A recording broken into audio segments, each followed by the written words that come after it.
Am I too young to have dental implants? Hi, I'm Dr. Ash. I'm a dental implant surgeon. I'm here to answer your biggest questions about missing teeth and dental implants. So, can a patient be too young to have dental implants? The simple answer is yes. If you've been watching our videos, you'll know that one of the most common reasons for patients having missing teeth is that they are congenitally absent. This is very, very common in the upper arch on the lateral incisors. Those are the two teeth on either side of your central teeth. So if you can imagine, if you are a young patient, early teens, and you've got these two teeth missing, you're going to be really, really eager to get them fixed permanently. However, before you start exploring implant options or flying off abroad somewhere just to get them done, please remember this.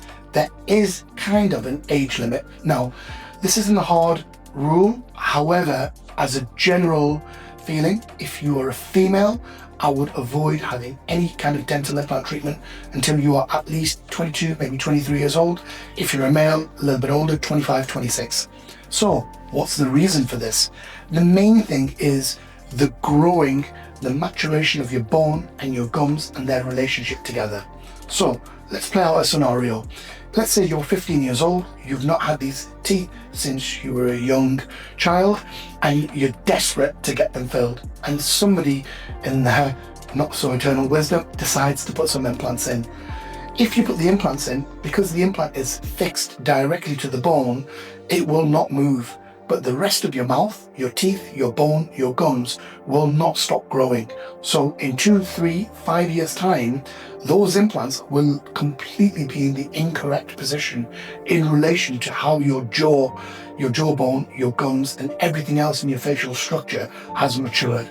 And then the only way to deal with that is to unfortunately go through the surgery to reverse the implant treatment and have it redone, which, let's face it, what we want to be doing is having minimal surgery and doing it once and doing it right. So yes, there is an age limit. I would avoid having dental implant treatment until you are kind of mid-20s, at which point there's a lot more stability and we can predict putting the implants in the correct position and hopefully have them stay there for a very, very long time. My next video is going to be about, in that case, what should we do? So please like and subscribe and I'll go through that then. Cheers.